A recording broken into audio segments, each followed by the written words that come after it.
Got something in your photo you don't want there? Let's quickly remove it using Object Eraser on your Samsung Galaxy S26, S26 Ultra, or Plus. First, open your gallery and choose the photo you want to edit. Once the photo is open, look for the AI Tools or Object Eraser option and select it.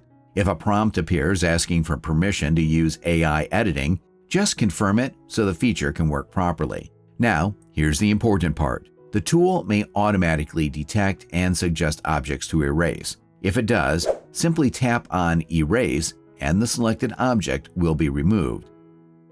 You can also use your finger to carefully circle or highlight the object you want to remove. Try to be as accurate as possible.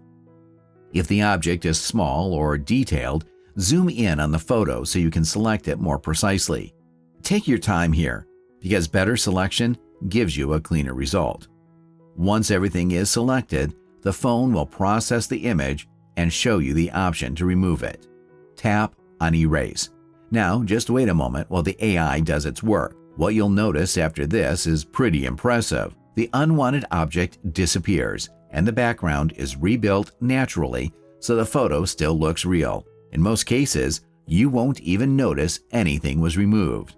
And that's it. In just a few seconds, you've cleaned up your photo and made it look way more professional using Object Eraser on your Samsung Galaxy S26 Ultra.